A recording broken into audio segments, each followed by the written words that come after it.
RCN. Le son de la différence.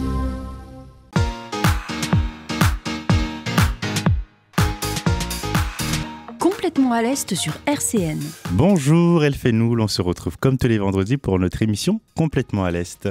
Aujourd'hui, nous recevons une nouvelle invitée, Céline Vigano, qui est nutritionniste holistique. Bonjour Céline, comment allez-vous ? Bonjour, ça va très bien, merci. Alors, est-ce que vous pouvez un peu vous présenter, nous parler de vous, s'il vous plaît ?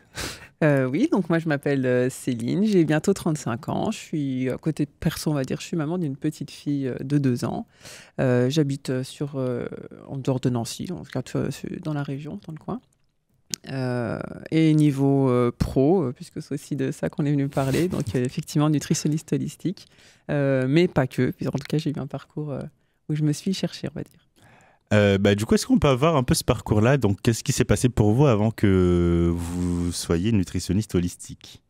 Alors, si je rembobine le film... ce qui était sûr pour moi, c'est que j'ai toujours voulu faire un métier qui soit quand même assez scientifique. J'ai toujours été passionnée par le corps humain. C'est vraiment quelque chose une machine que je trouve passionnante et que j'ai toujours voulu étudier. Donc c'est vrai que j'ai toujours été attirée par des métiers un peu médicaux.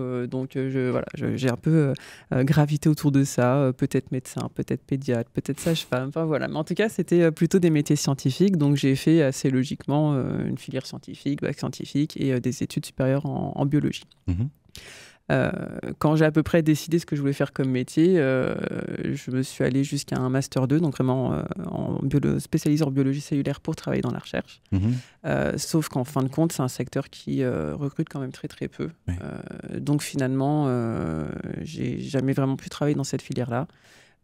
Et la difficulté que j'avais, c'était que le master que j'avais obtenu était spécifiquement dédié à travailler dans la recherche, donc ne me permettait pas non plus de pouvoir travailler plutôt dans le privé. Donc il s'est passé à peu près 18 mois où j'ai cherché autant que j'ai pu et je me suis rendu compte que j'étais vraiment dans une impasse. Donc il a fallu... Dans la recherche, c'est à l'hôpital ou ailleurs ? C'est à l'hôpital, c'est dans des laboratoires comme on a ici à Nancy au niveau du plateau de Brabois, dans les facs, souvent dans les facultés. Mais c'est vrai que voilà, c'est de la fonction publique, c'est c'est sur concours. Il y a très peu de concours qui sont ouverts et beaucoup de personnes qui candidatent. Donc voilà, c'est un domaine qui est finalement resté fermé pour moi. Donc après ces 18 mois à tenter ma chance, j'ai finalement décidé de me reconvertir parce que à un moment donné, il faut quand même bien un travail. Bah oui.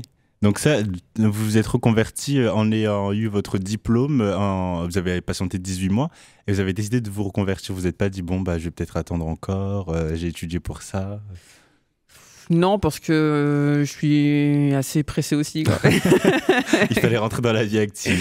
En fait, oui, c'est ce que j'attendais parce que rentrer dans la vie active, c'est aussi la promesse de pouvoir acheter une maison, partir en vacances, fonder une famille. Donc, c'était des choses qui comptaient pour moi. Et je me suis dit, plus j'attends et puis plus ça me passe sous le nez. Donc, non, 18 mois, j'ai trouvé que je m'étais donné la chance et j'étais pas... à l'époque, il me paraissait pas nécessaire de poursuivre davantage. Je pense que j'avais fait le tour. Donc, je me suis reconverti une première fois et à l'époque j'ai choisi une branche où j'étais sûre de trouver du métier, un travail, même si j'étais pas certaine que je m'y épanouirais. Et donc je suis devenue responsable qualité, sécurité, environnement dans l'industrie. Et ça signifie quoi ça ? Parce que là je vois pas du tout. Je comprends. En fait, c'est un métier, pour résumer globalement, c'est un métier où on aide les entreprises à respecter des normes de qualité, à les accompagner aussi dans tout ce qui va être prévention des risques au travail, donc empêcher les accidents du travail, prévenir aussi tout ce qui va être risque pour la santé mentale.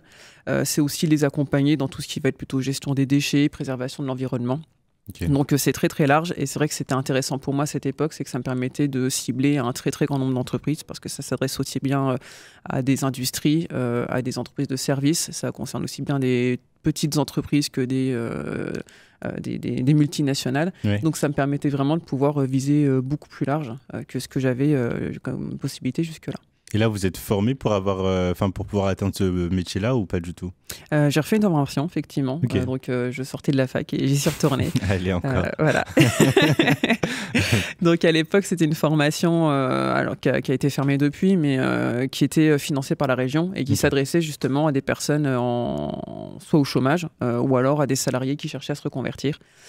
Donc, pour moi, c'était le format idéal, 6 mois de cours, 3 mois de stage. Donc, ça permettait vraiment de se réinsérer très rapidement dans le monde professionnel. Et là, pour le coup, ça a marché. C'est qu'à l'issue de mon stage, j'ai été gardé par l'entreprise qui m'avait recruté.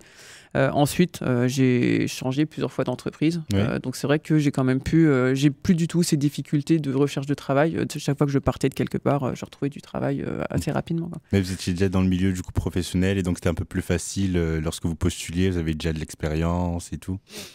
Oui, mais c'est vrai que là, la différence, c'était d'avoir des compétences qui servent vraiment aux entreprises. Contrairement à ce que j'avais jusque-là, où mon bagage, il me permettait vraiment de cibler qu'un type très fermé de secteur qui, justement, peinait à recruter, quoi. Ok.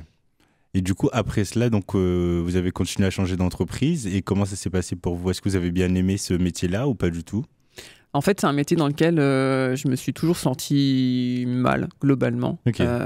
Sauf que j'avais plutôt l'impression que c'était le fait de manquer d'expérience qui expliquait que je me sente jamais trop à l'aise dans ce métier. Mais c'est vrai que plus les années passaient et plus je me sentais mal à l'aise. Enfin voilà, cette sensation de pas être à ma place et de me sentir décalé de l'entreprise, elle a persisté quel que soit le nombre d'entreprises dans lesquelles je circule. C'est quand même un métier que j'ai fait pendant 7 ans. En 7 ans, j'ai fait 4 ou 5 entreprises différentes, mais à chaque fois, le même schéma se répétait, c'est que j'arrivais quelque part, j'étais enthousiaste, c'était une nouvelle aventure, c'est super. Et puis très vite, je me sens pas bien, ça me va pas. On a l'impression même de pas forcément comprendre ce qui se passe autour de nous. Enfin, c'est vrai que j'avais vraiment cette sensation d'être décalé à chaque fois où que j'arrive. Je comprenais pas forcément ce qui se passait autour de moi, ce que faisaient les collègues, qui étaient le but d'entreprise. Enfin, voilà, j'ai vraiment passé... C'est vrai, quand je leur dis aujourd'hui que je me dis ça a duré 7 ans, je me dis, mais pourquoi j'ai attendu si longtemps avant de me réveiller? C'est long, 7 ans comme ça. Mais surtout qu'en 18 mois, après, vous avez directement changé d'autres métiers et tout. Et là, 7 ans quand même. Et là, parce que forcément, il y avait encore derrière, maintenant j'ai un métier, ça me permet justement de me payer des vacances, de commencer à envisager un projet d'achat de maison. Enfin voilà, c'est vrai que moi j'ai toujours été quand même guidé par le fait de construire une vie de famille. Et donc, comme j'avais enfin quelque chose qui me permettait de l'accomplir, je me suis dit, accroche-toi parce que une fois qu'on commence à avoir un crédit sur le dos, des choses comme ça, on se dit, il faut tenir le coup, quoi. Donc on se dit, ça va s'arranger.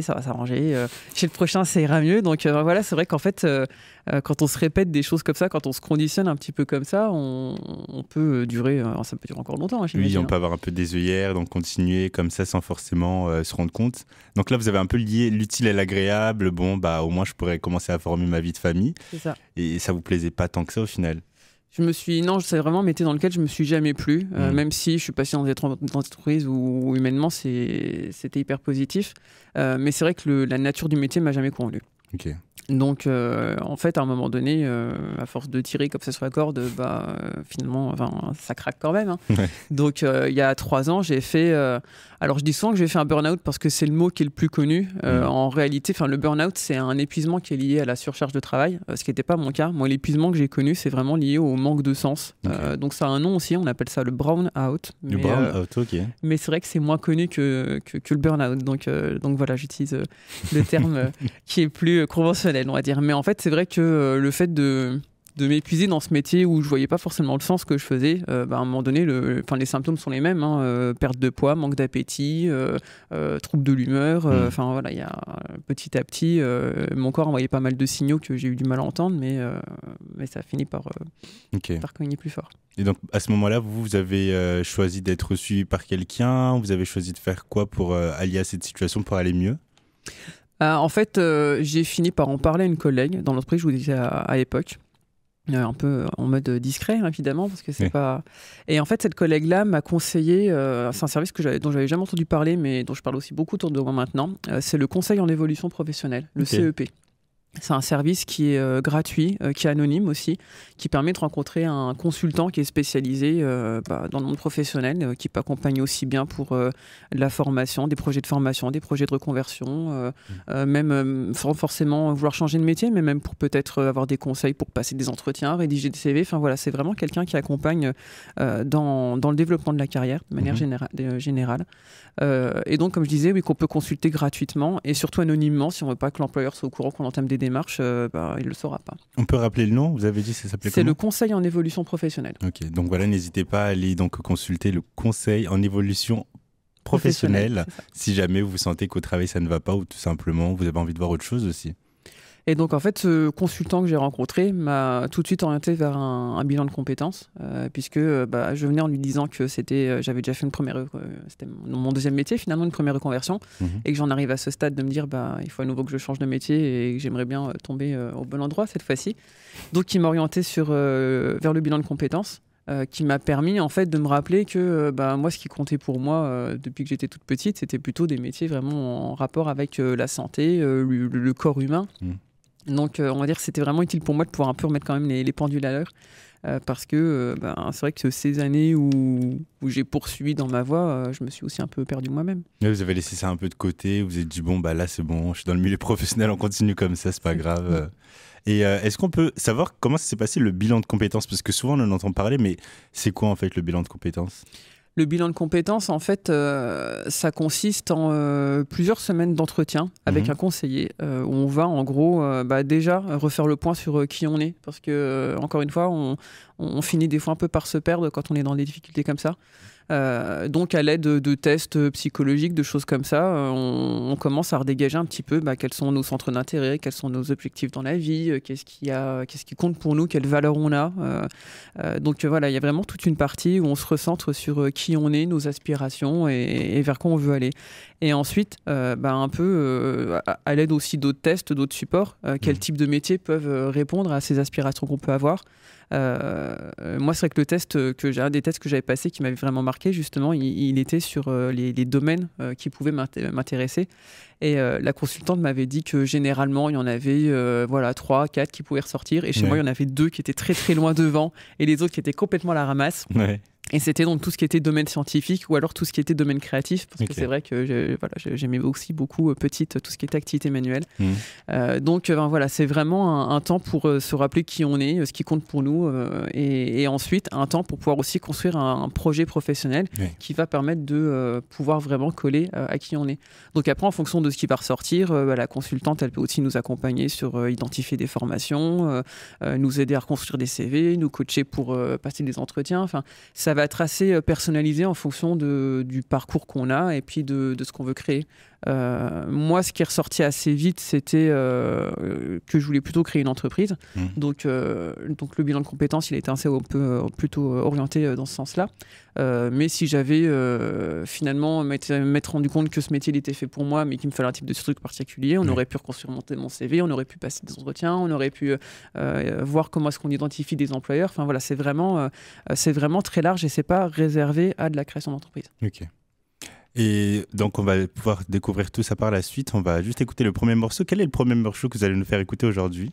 Alors, sous mes apparences très calmes, je suis une grande fan de métal. Donc je vais vous faire découvrir un morceau d'un groupe suédois qui s'appelle Orbit Culture. Et donc j'ai choisi Flight de Fireflies parce que j'ai trouvé que c'était un bon mix entre pas trop violent mais représentatif quand même. Écoutons ça. RCN, complètement à l'Est, Elle fait nous. De retour sur Complètement à l'Est avec notre invitée Céline Vigano qui est nutritionniste holistique. Alors, déjà je suis étonné parce que c'est vrai que j'adore quand on m'étonne, mais alors là je ne m'y attendais pas du tout. Alors, hard rock, alors que pour les auditeurs, si vous êtes en train de regarder la vidéo sur YouTube, on dirait pas que Céline écoute du hard rock. C'est trop bien. Ouais. C'est vrai que c'est un style qui me suit depuis plusieurs années. Alors des fois, je m'en éloigne un peu et puis des fois, j'y reviens. En fait, je dis souvent que j'ai une personnalité qui est quand même assez sensible, mais que j'ai du mal à exprimer. Et en fait, le métal, pour moi, c'est vraiment l'exutoire, quoi. Des fois, ça me permet... c'est des groupes qui expriment mieux que moi ce que j'arrive pas à sortir, quoi. Ok, trop bien. Du coup, on peut rappeler le nom de l'artiste? C'était Orbit Culture. Ok, bah si jamais vous avez bien aimé, n'hésitez pas à aller découvrir Orbit Culture. Alors du coup, dans ton parcours, on était arrivé au moment où donc, tu nous disais que tu étais en train de faire ton bilan de compétences, que tu avais, donc là, en tout cas, tu avais dit que les métiers scientifiques et créatifs, c'était vraiment pour toi. Comment ça s'est passé du coup pour la suite? Qu'est-ce que tu as fait avec ces infos-là? Par la suite, en fait... Comme la partie scientifique, pour l'instant, à ce moment-là, je n'étais pas sûre que j'allais m'en remettre dedans. Donc, j'ai voulu explorer la partie plutôt créative. Et donc, je me suis tournée vers, encore une fois, des structures plutôt locales. Donc là, en premier lieu, la Chambre des métiers de l'artisanat, puisque c'était vraiment l'organisme plutôt référent pour des métiers de ce type-là. Ensuite, il y a Pôle emploi aussi qui m'a accompagné, parce que c'est vrai qu'on les connaît pour les prestations de chômage, mais il y a aussi une branche qui est capable de prendre en charge des créateurs d'entreprises. Donc j'ai aussi suivi le parcours de Pôle emploi qui permettait de démarrer de la création d'entreprise. Et puis dernière chose, et c'est ce qui m'a beaucoup plus aidé en fait dans la construction de mon projet, c'est que je me suis rapproché d'Alexis Grand Est, qui est aussi une structure sur Nancy, qui accompagne notamment sur la création d'entreprises.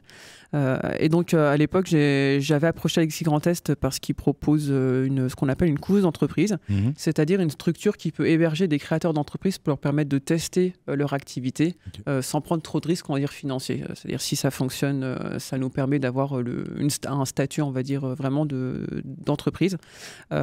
Et puis si ça fonctionne pas, on peut mettre fin sans avoir pris forcément trop de risques ou d'être vite endetté sous les charges ou quoi que ce soit. Donc j'avais approché Alexis pour cette raison-là. En fin de compte, comme à l'époque mon projet n'était pas du tout créé, en fait c'était encore vraiment très très flou, oui. C'est un chargé de mission qui m'a accompagné pour pouvoir le structurer. Et donc ça c'était vraiment hyper formateur parce que ça m'a permis de travailler sur comment est-ce qu'on fixe un prix, comment est-ce qu'on évalue justement le prix d'une création qu'on va faire, comment est-ce qu'on cherche des fournisseurs, comment est-ce qu'on cherche de la clientèle, quel type aussi de statut. Parce que le statut de création d'entreprise le plus simple c'est la micro-entreprise, mais il n'est pas forcément adapté à tous les types de métiers. Donc aussi explorer qu'est-ce que c'est qu'une SAS, une SARL, est-ce que c'est adapté ou pas. Donc c'est vraiment et de manière générale je dis beaucoup que quand on a justement ces projets autour de professionnels, c'est important de s'entourer des bonnes personnes, et donc des structures de ce type-là, elles ont toutes les compétences pour pouvoir nous permettre de construire un projet plus abouti. C'est vrai que c'est important de se rapprocher des personnes utiles afin de créer notre entreprise et aussi de s'informer. Et donc là, vous étiez placée en tant qu'auto-entrepreneuse ou à l'époque, oui, le statut d'auto-entreprise, c'était celui qui convenait le mieux et c'est celui que j'ai gardé actuellement. Oui. Ok. Et donc là, en partant dans un métier créatif, vous avez commencé sur quoi avec votre entreprise ? Le projet que j'avais initialement, c'était des créations autour des origamis, donc l'art du pliage japonais. Donc au démarrage, c'était vraiment très vaste. C'était proposer un grand nombre d'objets. Alors ça pouvait être des porte-clés, des boucles d'oreilles, des cadres accrochés, des mobiles pour les bébés. Enfin voilà, c'était vraiment des créations autour de l'origami. En fait, au fur et à mesure que mon projet avançait, je me suis rendu compte que pour en vivre financièrement, ça serait compliqué parce que ça me demandait soit de faire des très très grosses quantités de produits, mais en étant toute seule et avec 24 heures dans une journée, ou alors plutôt vraiment de me spécialiser dans un marché un petit peu niche, de proposer des produits haut de gamme, mais ce qui correspondait pas forcément non plus à mes aspirations. Donc petit à petit, ce projet d'origami, il a été mis de côté et il y a autre chose qui a vu le jour. Et qu'est-ce qui a été du coup cette nouvelle chose qui a vu le jour ? Et donc, c'est le métier que j'occupe actuellement, c'est-à-dire la nutrition. Okay. En fait, là, ça fait un petit peu écho avec plutôt mon parcours personnel. C'est que j'ai beaucoup grandi avec le besoin de contrôler mon poids, d'essayer de perdre du poids, d'essayer de pas trop en prendre. Enfin, c'est quelque chose qui m'a suivi quasiment toute ma vie. Et en fait, quand je me suis reconverti la première fois pour devenir responsable qualité, j'ai pris une bonne dizaine de kilos en très très peu de temps. Donc, j'ai été prise en charge par une nutritionniste qui est installée à l'époque du côté de Séchamps pour pouvoir perdre du poids. Et en fait, cette nutritionniste, elle avait une méthode d'accompagnement qui était assez particulière par rapport à ce à quoi je m'attendais, c'est-à-dire qu'on travaillait sur l'alimentation forcément, mais aussi très vite, on a plutôt travaillé sur des sujets qui étaient plutôt liés à de la sphère émotionnelle, la peur de l'inconnu, justement, les difficultés à prendre sa place, donc ça faisait pas mal sens avec ce que je traversais au niveau professionnel. Donc elle m'a suivi comme ça plusieurs années, avec vraiment à un moment donné une bascule où on parlait beaucoup plus de justement ces peurs qui pouvaient me bloquer, plus que de la manière dont je m'alimentais. Et donc en fait le parcours que j'ai eu comme ça auprès d'elle m'a permis à un moment donné aussi d'accepter de lâcher la zone de confort dans laquelle j'étais pas bien pour me lancer aussi vers l'inconnu. Et donc en fait à l'époque où j'ai décidé de mettre de côté le projet d'origami, cette nutritionniste-là, qui à force est devenue une amie proche, elle était en train de se lancer dans un projet de formation assez poussé pour permettre à des personnes de s'installer à leur compte et d'accompagner de la même façon qu'elle accompagne ses clients. Donc moi je restais accroché à mon projet de créer une entreprise, je restais aussi accroché à l'idée de faire quelque chose qui fasse sens pour moi, parce que c'était ça qui était hyper important dans ce que je construisais, et puis en ayant vécu, moi justement, de l'intérieur aussi, cette perte de poids, la possibilité de saliviser, la possibilité de manger sans enfin me poser de questions sur est-ce que c'est bien ou mal. Donc voilà, pour moi, c'était évident quand elle m'a parlé de ce projet, de me lancer dedans, parce que je me suis dit, ça y est, ça me permettait vraiment d'allier mon expérience personnelle, mon expérience professionnelle, et puis un objectif humain qui comptait pour moi, quoi. Et donc, comment ça s'est passé pour vous là? Vous avez commencé une formation de combien de temps? Et donc, ça s'est terminé comment? Vous avez pu directement commencer votre activité après votre formation, ou vous avez encore continué à vous former comme ça?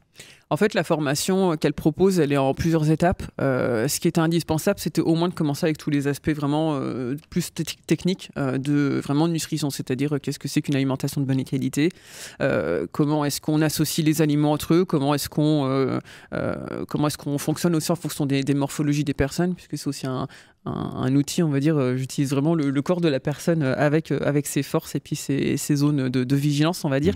Donc il y a vraiment tout un aspect vraiment des fois déjà très très technique sur le corps, la biologie, de la biochimie, les différents nutriments, le gras, le sucre, les choses là.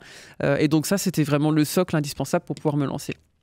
Et ensuite, il y a la deuxième étape, c'est vraiment plus l'accompagnement humain, justement, comment est-ce qu'on accompagne les personnes dans la levée de blocage, quand l'alimentation elle est très liée à l'émotionnel, comment est-ce qu'on travaille aussi avec cette personne à son rythme sur les blocages émotionnels qu'elle peut avoir. Donc ça, c'est une formation que j'ai démarrée. Donc la partie technique, je l'ai démarrée finalement assez rapidement après avoir quitté mon ancienne entreprise. J'ai démarré peut-être à peu près 1 an après être parti. Et puis par contre cette partie émotionnelle, je suis encore en plein dedans, parce que finalement c'est du travail, c'est de l'amélioration continue, on va dire, c'est du travail en continu. Donc je continue à être formé par elle sur ces aspects-là, et je me forme aussi moi de mon côté, parce que c'est un domaine qui est tellement vaste qu'il y a toujours énormément à apprendre, à découvrir. Donc moi je trouve ça passionnant, et je me dis ça me permet de nourrir aussi mon objectif de me renouveler. C'est que en fait c'est vraiment un travail qui sera jamais fini, quoi. Et là, ça fait combien de temps que vous êtes rentré dans cette formation-là, enfin en tout cas que vous avez commencé? La formation, je l'ai commencée il y a à peu près 2 ans. En fait, là, ça va faire quasiment jour pour jour, ça va faire 3 ans que j'ai quitté mon ancienne entreprise. Peu de temps après avoir quitté mon ancienne entreprise, je me suis retrouvée enceinte. Donc, j'ai aussi pris un temps pour profiter de la grossesse, découvrir mon bébé. Donc, il y a vraiment eu 1 an de parenthèse comme ça, grossesse et tout début du postpartum. Et ensuite, la formation, je l'ai commencée progressivement il y a quasiment 2 ans, oui, en été 2023. J'ai pu m'installer, donc la partie technique, j'ai réussi à l'accomplir assez rapidement, donc j'ai pu m'installer au mois de janvier 2024. Et puis donc toute cette partie émotionnelle, je suis dedans depuis pareil à peu près 1 an aussi, je dirais. C'est vrai que là, dit comme ça, de toute façon, elle a dit en off, ça mélange un peu le côté médecin, justement nutritionniste, et le côté un peu psychologue, où vous devez être là pour les gens, donc les suivre et aussi savoir comment ils vont émotionnellement, quoi. C'est ça, et c'est pour ça que je trouve que c'est un métier passionnant, parce que ça permet de... en fait, finalement, chaque personne est unique, chaque manière de l'accompagner est unique. C'est vrai que vendre des programmes copier-coller ou juste se limiter à se dire, voilà, faut faire un effort. Je me dis, En fait, en étant passé moi-même par là, en ayant connu moi-même des difficultés et en ayant eu une oreille vraiment attentive et pas de jugement, ou, je veux dire, c'est ça aussi qui a contribué que je puisse prendre confiance en moi et que je puisse me débrouiller toute seule et puis arriver à un stade même où je peux manger en paix. Donc cet accompagnement-là, proposer ce même petit accompagnement, c'était important forcément pour respecter mes valeurs et aussi parce que je suis persuadée que c'est comme ça que les personnes peuvent avancer, en se sentant écoutées, en se sentant soutenues. Et d'ailleurs, je pense que dans tous les domaines de la vie, il n'y a pas qu'avec l'alimentation, mais je pense que dans tous les domaines de la vie, les personnes avancent mieux quand elles se sentent entendues dans leur essence, quoi. Et donc là, depuis que vous avez commencé à exercer, vous avez reçu combien de clients? Est-ce que ça fonctionne bien pour vous? Est-ce que c'est un milieu...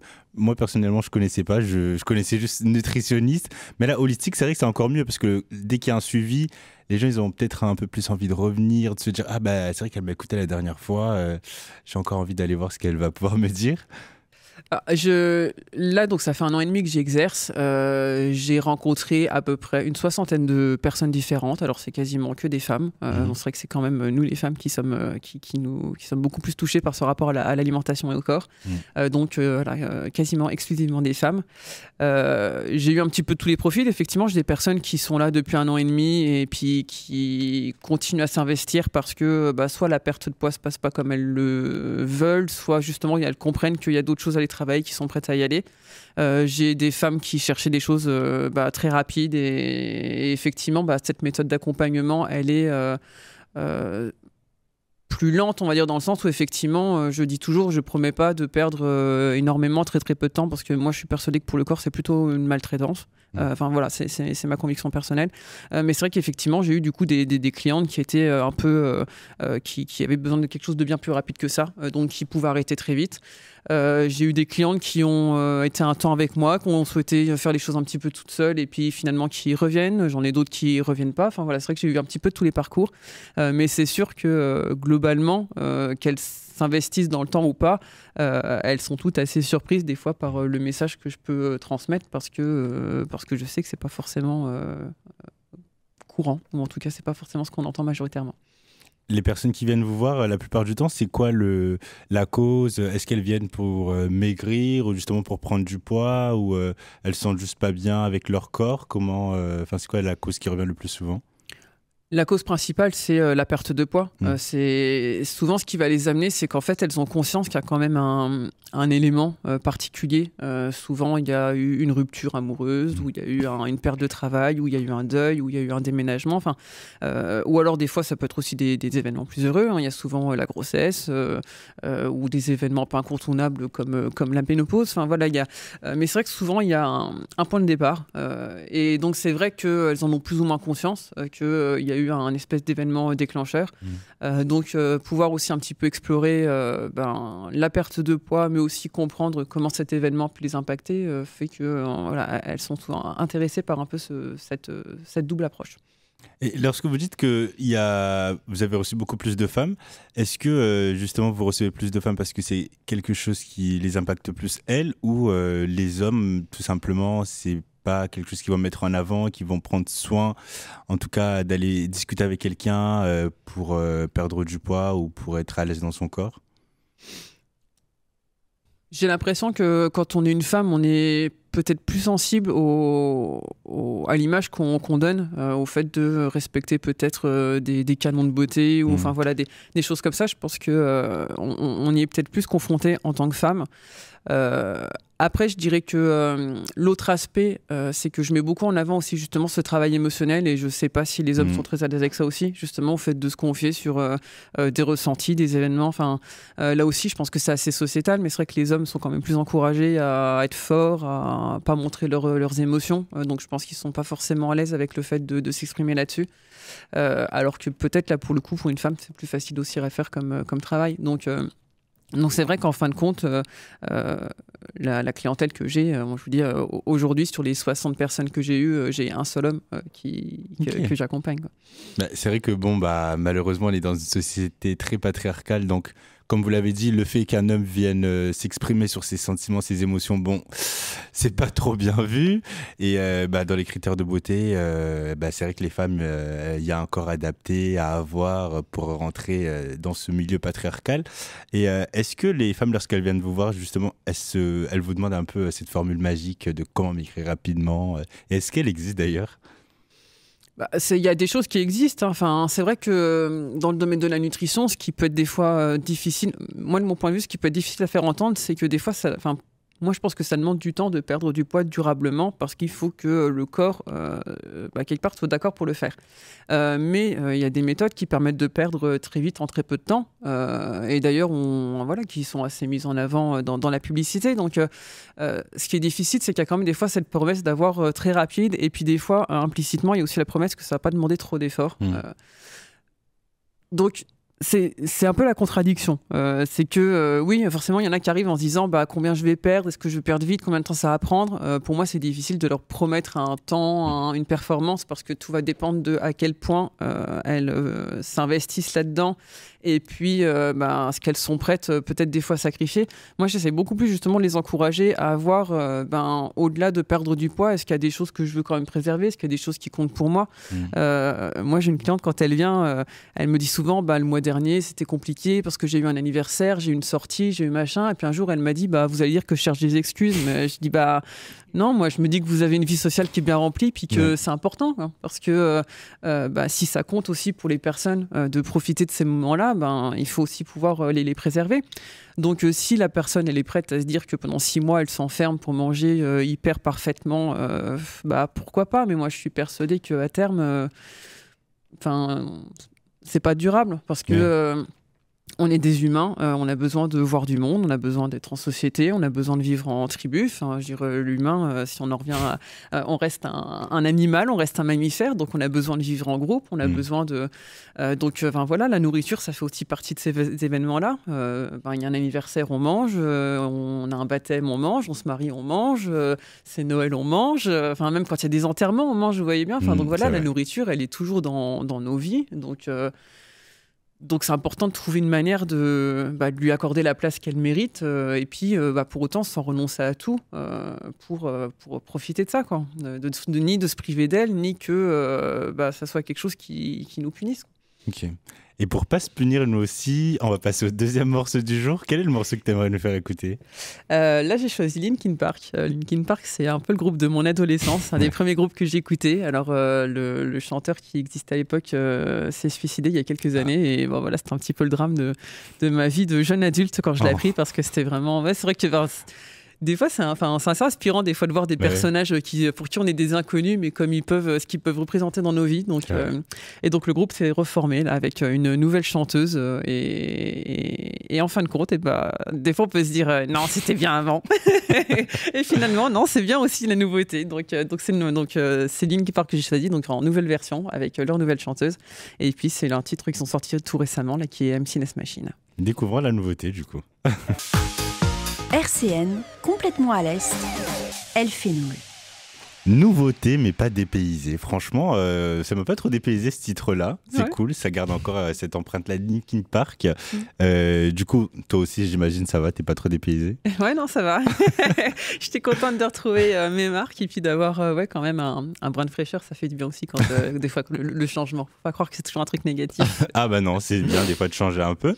Et du coup, en parlant de changement, toi, c'était un peu ton parcours de vie changé et te retrouver jusqu'à aujourd'hui faire le métier qui te plaît. Ça te plaît du coup d'être nutritionniste holistique? Oui, enfin. Enfin, on est content et on espère que tu pourras continuer comme ça le plus longtemps possible. Moi, j'aimerais savoir, lorsque on vient te rencontrer, comment ça se passe les premières fois, et on est censé rester en accompagnement avec toi combien de temps par exemple? Encore une fois, ça va être très variable en fonction des personnes. Moi, par expérience, je sais qu'il faut à peu près quand même 6 mois pour que la personne elle ait vraiment en main toutes les clés vraiment purement alimentaires. C'est-à-dire comment est-ce que je transforme mes habitudes, qu'est-ce que je change comme alimentation, et puis comment je gère surtout les moments où j'ai pas la main, quand je suis invité, quand je vais au resto, quoi que ce soit. Donc il y a vraiment toute une base, on va dire, de 6 mois qui permet d'explorer un petit peu tous ces aspects de la vie-là. Et puis ensuite, tout dépend. Soit au bout de 6 mois, ça coince encore un peu, et puis la personne elle est d'accord d'accord pour qu'on aille plus sur le terrain émotionnel, donc on avance sur ce terrain-là, et puis ça peut durer, voilà, moi en ce qui me concerne, ça a duré 6 ans avec ma nutritionniste. Soit après, si la personne elle se sent pas de continuer, elle peut arrêter là. Enfin voilà, moi je dis toujours que je m'adapte aux clientes et que c'est pas à elles de s'adapter à moi. Donc tant qu'elles sont prêtes à avancer avec moi, on continue. Quand elles veulent arrêter, on arrête. Est-ce que c'est facile le moment où on passe à l'émotionnel, parce que souvent c'est là où il faut se livrer, il faut vraiment aller rechercher les choses qui ont pu nous faire du mal. Est-ce que c'est quelque chose de facile lorsque tu fais ça ? Il y en a pour qui c'est très facile. Des fois, moi-même, je suis assez surprise de ce qu'elles peuvent me partager. Souvent, quand une personne m'appelle pour prendre rendez-vous, j'aime bien avoir un petit temps d'entretien avec elle, justement, pour comprendre un peu quel parcours elle a. Donc, je leur dis toujours qu'il y en a pour une quinzaine de minutes. C'est juste savoir ce qu'elles recherchent, qu'est-ce qu'elles ont peut-être déjà essayé. Enfin, voilà. Et des fois, j'ai des personnes qui me livrent déjà toute leur vie. Et je me dis, mais on s'est encore jamais vu. Je leur ai encore pas proposé de rendez-vous. Et donc, c'est pour ça que je trouve aussi que ce métier, moi, je trouve ça hyper précieux, les partages aussi des fois que je reçois.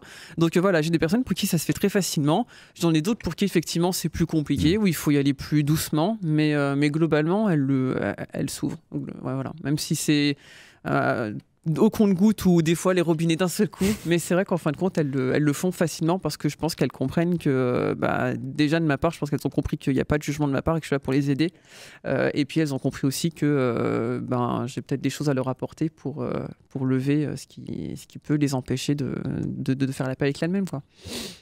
Nous arrivons bientôt vers la fin. Moi, j'aimerais savoir, est-ce que tu as des petits conseils à donner à nos auditeurs aujourd'hui ? Imaginons une personne qui a, évidemment, qui a fait plusieurs régimes, essayer de perdre du poids et tout, mais au final, peut-être qu'elle a réussi à perdre 2 ou 3 kilos, mais ça revient toujours au poids initial, elle n'arrive jamais vraiment à perdre de kilos, toujours à revenir sur son poids qu'elle aimerait bien faire redescendre. Quel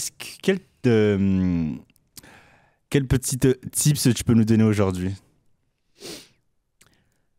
Quand il y a des phénomènes comme ça de perdre, reprendre, pour moi, il y a toujours 2 explications. C'est soit la méthode de perte de poids, elle n'est pas adaptée. La plupart des méthodes de perte de poids, elles consistent quand même à se priver d'une chose, plus ou moins clairement, mais en tout cas à manger moins, à supprimer un nutriment. Donc peut-être que la privation, c'est pas la bonne méthode, et que donc le corps demande autre chose que ça.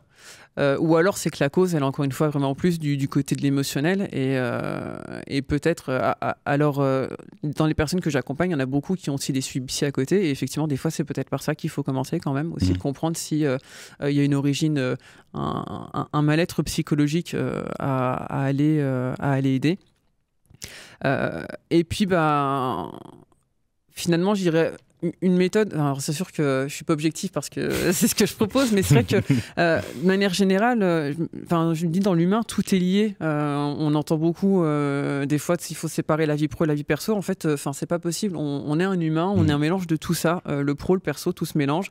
Et donc, ce qui se passe dans l'assiette, c'est pas juste le résultat de est-ce que je choisis de manger un burger ou est-ce que je choisis de manger une salade de carottes. C'est que en fait, il y a plein de mécanismes qui font que aujourd'hui j'ai envie d'aller sur le burger et que le lendemain j'aurai envie d'aller sur la salade de carottes. Et en fait, si on regarde pas tout ça, pour moi en fait le travail il est incomplet, et c'est pour ça que forcément que c'est compliqué que ça soit durable dans le temps. Donc ça peut être après une méthode de perte de poids quelle qu'elle soit, et puis un suivi psy à côté. Ça peut être aussi faire peut-être un petit peu plus de sport, un suivi qu'un coach, et puis faire attention à ce qu'on mange, et puis mais en tout cas globalement des fois traiter un seul problème sans prendre en compte tout le reste fait que potentiellement on peut pas aller jusqu'au bout de la démarche, quoi. Donc pour moi, ce qui est vraiment important, c'est de soi-même de se prendre en compte dans l'ensemble sur quoi je suis prêt à travailler. Est-ce que au-delà de ma manière de manger, est-ce qu'il y a un mal-être particulier, est-ce que j'ai des difficultés particulières, et puis comment est-ce que je peux sur quoi je peux agir et sur quoi j'ai envie d'agir aussi, parce que là aussi on n'est que des humains. Il y a des moments où on n'a pas les ressources ou l'envie de se plonger davantage en soi, et chacun avance à son rythme. Il n'y a pas de jugement non plus à porter là-dessus, mais quoi qu'il en soit, pour moi, se focaliser sur juste un truc sans prendre en compte tout le reste, forcément on élude un peu les racines de la difficulté quelque part. Et c'est un peu contre-productif, quoi. Au final, ça peut toujours nous rattraper, donc ça sert un peu à rien. Mais de la même manière que des fois, vous avez des personnes qui ont des soucis de santé qui sont toujours récurrents, qui reviennent sans arrêt. Et ben, je me dis en fait, de manière générale, je me dis quand il y a quelque chose qui se répète comme ça sans arrêt, c'est que finalement, la vraie racine, elle n'a pas été identifiée. Et donc, c'est ça qu'il faut aller regarder.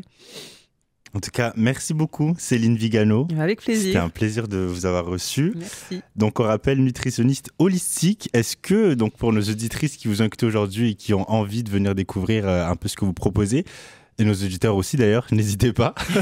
Où est-ce qu'on peut vous retrouver ? J'ai une page Instagram, c'est qui est le canal que j'utilise le plus. Donc vous vous retrouvez avec céline.nutrition.holistique.